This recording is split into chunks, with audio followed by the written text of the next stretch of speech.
उससे अभी मेरा ख्याल है कि एक हफ्ता पहले कमोबेश इंदौर में एक साहब ने सवाल किया था। अल्लाह ने उनको बहुत नवाजा है, बहुत सारा काम वो कर रहे हैं।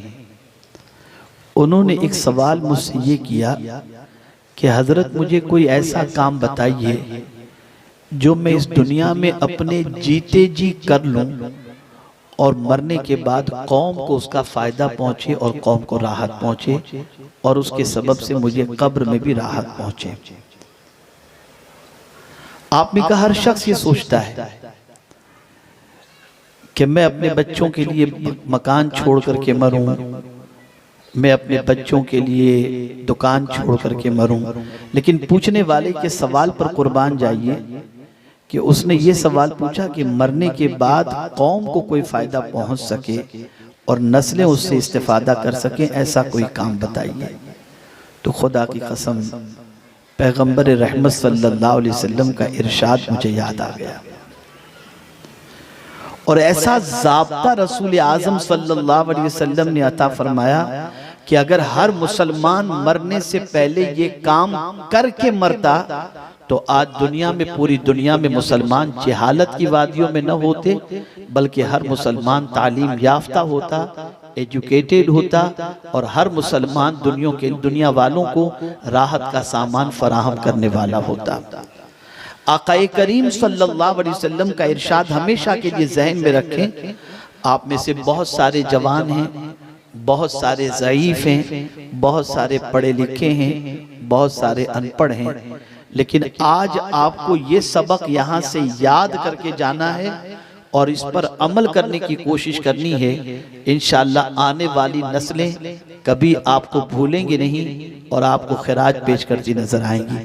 पैगंबर रहमत सल्लल्लाहु अलैहि वसल्लम ने इरशाद फरमाया, मरने वाला जब मरता है तो उसके अमाल मुनक़ता हो जाते हैं सिवाय तीन चीजों के।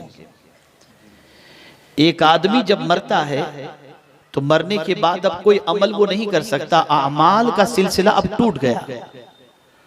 अब मरने के बाद न वो नमाज पढ़ सकता है, न रोजे रख सकता है, न तिलावत कर सकता है, न हज कर सकता है, न ज़कात कर सकता है। रूह जिस्म से निकली, अमल का सिलसिला खत्म। अब आप कुछ भी नहीं कर सकते, सारा मामला अमल का खत्म। लेकिन सरकार सल्लल्लाहु अलैहि वसल्लम फरमाते हैं कि मरने वाले के अमाल का सिलसिला मुनक़ता हो जाता है सिवाय तीन चीजों के। यानी अगर मरने वाला मरने से पहले ये तीन चीजें करके मरे तो कब्र में आराम कर रहा होगा और उन तीन चीजों का फायदा अल्लाह उसे कब्र में अता कर रहा होगा। ज़हन में रखिएगा। नंबर एक, पैगंबर आज़म सल्लल्लाहु अलैहि वसल्लम ने फरमाया, मरने वाला मरने से पहले इल्म का कोई काम या इल्म छोड़ करके मरा हो।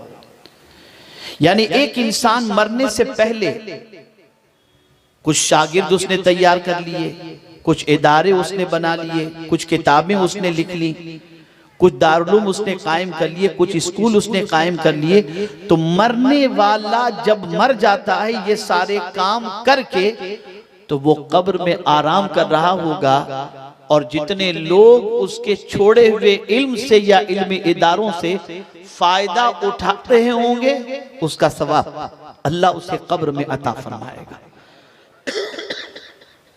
तो हम लोग मरने से पहले बंगला बनाने की फिक्र तो करते हैं, इदारे बनाने की फिक्र नहीं करते। और याद रखें, मरने के बाद जो लोग बंगले की फिक्र करते हैं, औलाद उस बंगले के लिए झगड़ा तो करती है लेकिन उसके लिए मरने वाले के लिए कोई एहतमाम नहीं करती। लेकिन ला माशाअल्लाह, लेकिन अगर मरने से पहले हमने इदारे बना दिए, स्कूल बना दिए और उसके बाद हम इस दुनिया से मरे तो कोई हमें कुछ पढ़कर ईसाले सवाब करे या न करे, उस इल्म से जब तक दुनिया फायदा उठाती रहेगी कब्र में हमें फायदा पहुंचता रहेगा। अगर मुसलमान इस चीज पर तवज्जो दिया होता तो आज हर जगह हमारे ही इदारे होते, हमारी ही स्कूल होती।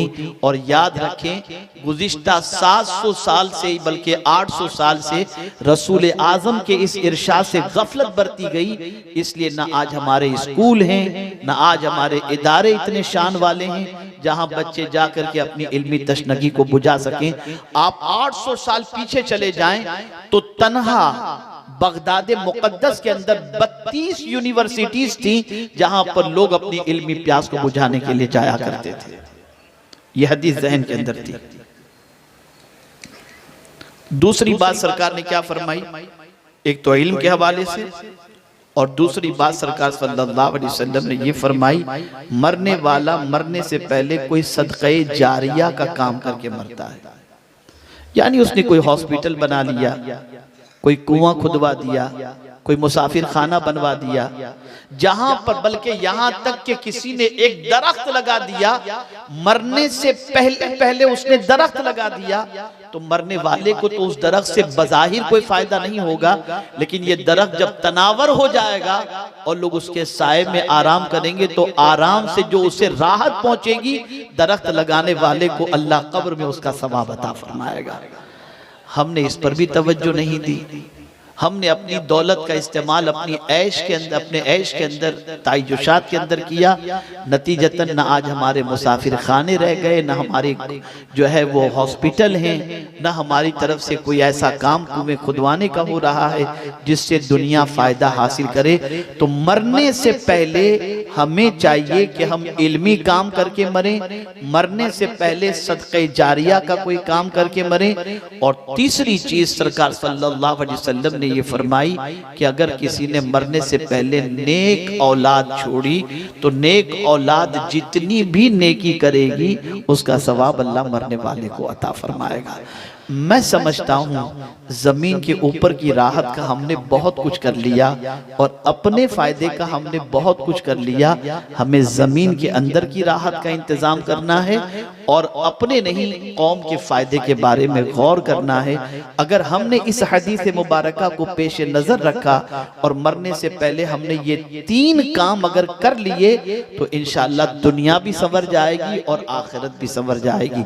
और यही वजह है कि तन्हा हजरत अब्दुल्ला इब्न मसऊद रदियल्लाहु मौला तबारक व तआला अन्हु जब कूफा की सरजमीन पर पहुंचते हैं और जब सैयदना फारूक आजम के पास कूफा वाले आए और आकर के उन्होंने कहा कि अब्दुल्ला इब्न मसऊद को हमें दे दें, तो फारूक आजम ने इरशाद फरमाया, हालांकि अब्दुल्ला इब्न मसऊद की जरूरत मैं अपने यहाँ ज्यादा महसूस करता हूँ, लेकिन अब अपने पर मैं तुम्हें फौकियत देकर अब्दुल्ला इब्न मसऊद को तुम्हें दे रहा हूँ। अब तन्हा हजरत अब्दुल्ला इब्न मसऊद जब पहुंचते हैं कूफा की सरजमीन पर और उसके बाद जब मौला अली करमल्लाहु ताला वजहुल करीम के आने का दौर आया कूफा की सरजमीन पर, तो हजरत अब्दुल्ला इब्न मसऊद रदियल्लाहु ताला अन्हु हजरत मौला अली के इस्तकबाल के लिए अपने 4000 शागिर्दों के साथ पहुंचे।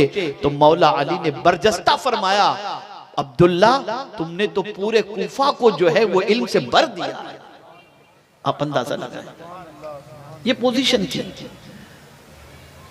आज इल्मी काम की तरफ हमारी तवज्जो नहीं। आप इदारे बनाएं, मकातिब कायम करें, मदारिस कायम करें, स्कूल कायम करें और अपनी नजात का सामान बनाएं। सोशल एक्टिविटीज के तौर पर आप मुसाफिर खाने बनाएं, आप हॉस्पिटल बनाएं। इन सारी चीजों पर आप तवज्जो दें और अपनी औलाद को सब कुछ बनाने से पहले सच्चा और पक्का मुसलमान बनाएं और उसे दीन सिखाएं, ताकि मरने के बाद कम से कम वो नमाज जनाजा पढ़कर और आपकी मगफिरत की दुआ करके आपके लिए नजात का सामान वो बन सके।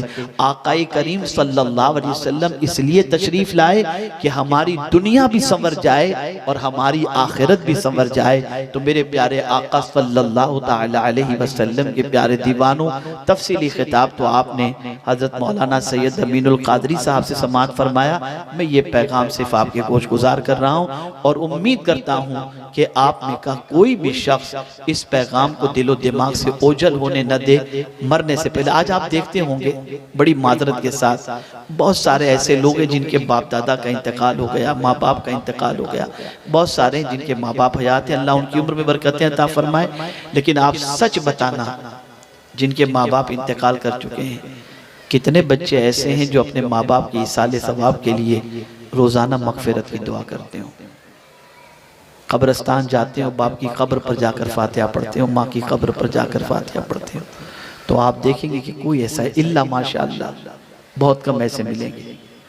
तो आप मुझे बताएं कि जब आप किसी की औलाद होकर आपके पास अपने माँ बाप के लिए टाइम नहीं है, तो आपके लिए आपकी औलाद के पास कहां से टाइम होगा। इसलिए मरने से पहले ये काम करके मरो ताकि कब्र की राहत का इंतजाम हो सके और परवरदिगार जल्ल जलालहू की बारगाह के अंदर सुरखरुई हो सके। अल्लाह रब्बुल इज्जत जल्ल जलालहू आकाए करीम सल्लल्लाहु अलैहि वसल्लम की तालीमात पर अमल की तौफीक नसीब फरमाए और हमें इल्मी, अखलाकी और समाजी काम करने की तौफीक अता फरमाए और परवरदिगार हम सब की औलाद को हमारी आंखों की ठंडक और नजात का जरिया बनाए। मा अलैना इल्लल बलागुल मुबीन।